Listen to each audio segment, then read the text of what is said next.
নমস্কাৰ এই মুহূৰ্তত আহি পৰিছে সন্ধিয়াৰ কেইবাটাও গুৰুত্বপূৰ্ণ খবৰ। আজি হৈছে 1 ছেপ্টেম্বৰ। অৰুণোদয় আঁচনিৰ প্ৰত্যেকজন হিতাধিকাৰীৰ বাবে এটা গুৰুত্বপূৰ্ণ খবৰ।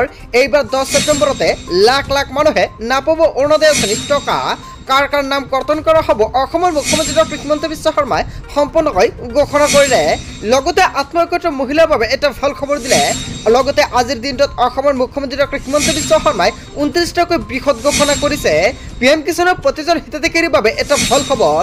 গোটেই অসম তথা ভাৰতৰ বিভিন্ন প্ৰান্তৰ পৰা যুগুত হৈছে কেইবাটাও ডাঙৰ খবৰ। এনেবোৰ খবৰ নিতৌ পাই থাকিবলৈ চেনেলটি ছাবস্ক্ৰাইব কৰি ভিডিঅ'টো লাইক কৰিবলৈ নাপাহৰিব। আজিৰ আমাৰ প্ৰথমটো খুবেই গুৰুত্বপূৰ্ণ খবৰ হৈছে অসমবাসীৰ বাবে এটা ডাঙৰ খবৰ। কাৰ কাৰ নাম কৰ্তন কৰা হ'ব অৰুণোদয় আঁচনিৰ পৰা।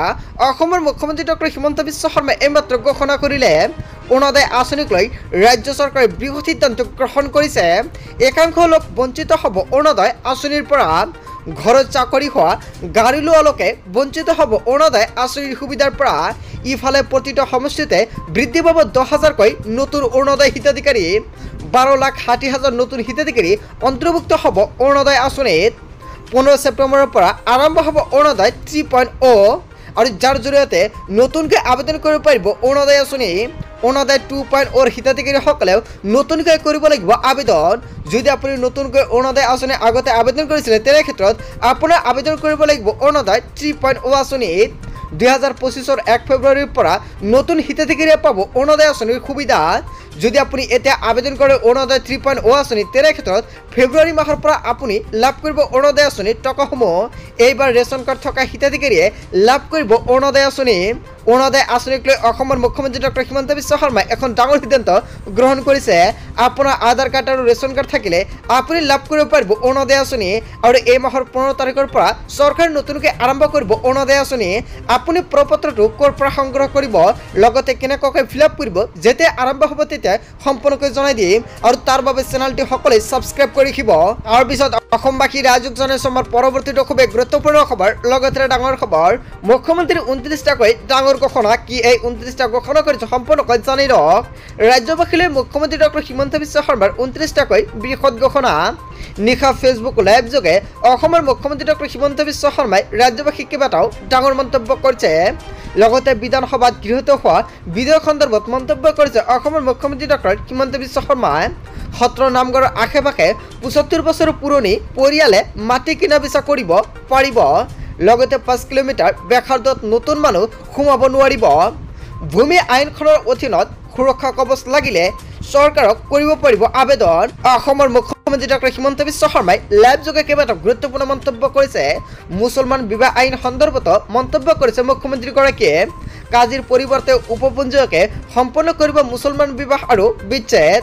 বিবাহ আৰু বিচ্ছেদ সম্পূৰ্ণ চৰকাৰৰ নজৰত থাকিব।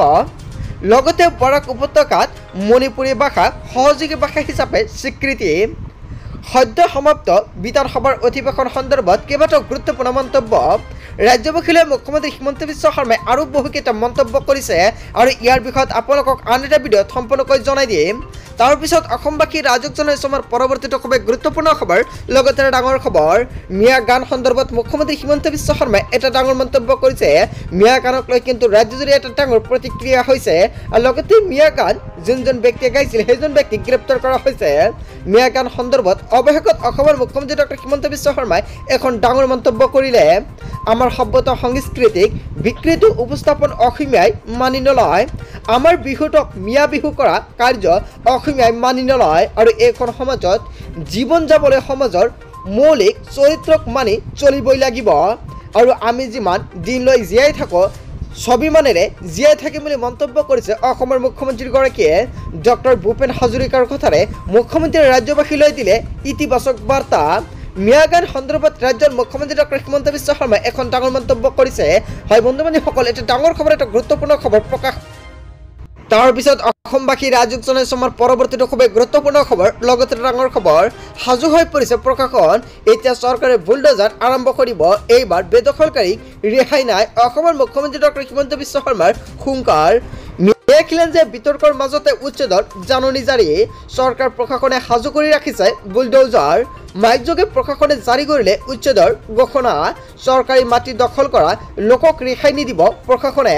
দৰা নাই ক্ষমা নাই নীতিৰে চলিব বুলডোজাৰ চৰকাৰী মাটিত অবৈধভাৱে গড় সজা খেতি কৰা লোক লৈ শেষ সঁকুনি প্ৰদান কৰিছে শীঘ্ৰে গড় খালী কৰাৰ নিৰ্দেশ দিলে প্ৰশাসনে হয় বন্ধু বান্ধৱীসকল অৱশেষত সোণাপুৰ ৰাজচক্ৰ অন্তৰ্গত কেইবাটাও প্ৰান্তত চলিব উচ্ছেদ অভিযান মিয়াখিলেঞ্জৰ বিতৰ্কৰ মাজতে উচ্ছেদৰ জাননী প্ৰদান কৰা হৈছে বন্ধু বান্ধৱীসকল এটা ডাঙৰ খবৰ এটা গুৰুত্বপূৰ্ণ খবৰ প্ৰকাশ পাইছে লগতে আপোনাৰ অঞ্চলতো হ'ব পাৰে উচ্ছেদ অভিযান এতিয়ালৈকে কোন ধৰণৰ আপডেট অহা নাই যেতিয়া আহিব নিশ্চয় আন এটা ভিডিঅ'ত জনাই দিম আৰু তাৰ বাবে সকলোৱে চেনেলটি ছাবস্ক্ৰাইব কৰি ৰাখিব এনেকুৱাকৈ নতুন নতুন ভিডিঅ' পাবলৈ হ'লে তাৰ পিছত অসমবাসী ৰাজ্যক জনাইছো আমাৰ পৰৱৰ্তীটো খুবেই গুৰুত্বপূৰ্ণ খবৰ লগতে ডাঙৰ খবৰ কোটি কোটি লোকে লাভ কৰিব বিনামূলীয়া চৰকাৰী গড় লগতে চৰকাৰী শৌচাগাৰ লাভ কৰিব চৰকাৰী গড়ৰ লগত আপুনি কেনেকৈ কৰিব আবেদন লগতে আপোনাৰ কি নথি পত্ৰ লাগিব সম্পূৰ্ণকৈ জানি লওক আৰু ইয়াৰ অন্তিম তাৰিখ কিমান দিনলৈকে ধাৰ্য কৰা হৈছে দেশৰ কোটি কোটি লোকে লাভ কৰিব বিনামূলীয়া চৰকাৰী গড় লগতে চৰকাৰী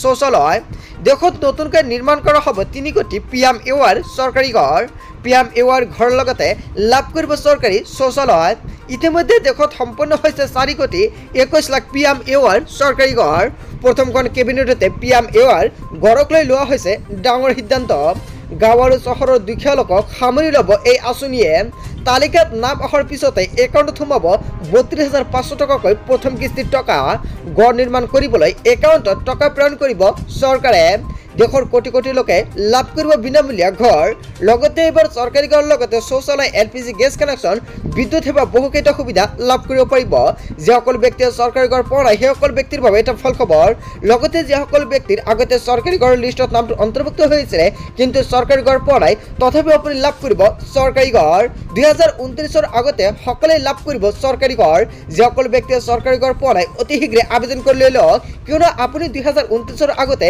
যদি এতিয়া চৰকাৰী ঘৰ আবেদন কৰে নিশ্চয় লাভ কৰিব তাৰ পিছত অসমবাসী ৰাজ্যক জনাইছো আমাৰ পৰৱৰ্তীটো খুবেই গুৰুত্বপূৰ্ণ খবৰ লগতে এটা ডাঙৰ খবৰ PM কিষাণৰ ধনক লৈ এটা ডাঙৰ খবৰ PM কিষাণক লৈ জৰুৰী নিৰ্দেশনা জাৰি কৰিছে চৰকাৰে এইবাৰ বহু কৃষকে PM কিষাণৰ ধন নাপাব PM কিষাণৰ ধন পাবলৈ কৰিব লাগিব কেইবাটাও গুৰুত্বপূৰ্ণ কাম এইবাৰ ধন লাভৰ পৰা বঞ্চিত হ'ব 7 প্ৰকাৰৰ কৃষক কোন কৃষকে লাভ নকৰিব PM কিষাণৰ ধন নাকি সম্পূৰ্ণকৈ জানি লওক আৰু এটা পৰিয়ালৰ এজন ব্যক্তিহে পাব এই আঁচনিৰ সুবিধা PM কিষাণৰ ধন পাবলৈ হ'লে নিজৰ খেতি মাটি থাকিব লাগিব আনৰ মাটিত খেতি কৰাৰ লোকে নাপাব আঁচনিৰ সুবিধা PM কিষাণৰ ধন লাভ কৰিবলৈ হ'লে EKYC বাধ্যতামূলক কৰিছে চৰকাৰে লগতে EKYC আৰু ভূমি পৰীক্ষণ নকৰাসকলে নাপাব PM কিষাণৰ ধন ৰাখি চৰকাৰী চাকৰিয়ালৰ পৰিয়ালে লোকে নাপাব PM কিষাণৰ টকা PM কিষাণৰ ধনক লৈ এটা গুৰুত্বপূৰ্ণ আপডেট প্ৰকাশ কৰা হৈছে যিসকল ব্যক্তিৰ PM কিষাণ লিষ্টত নামটো অন্তৰ্ভুক্ত হৈ আছে অতি শীঘ্ৰে এইকেইটা কাম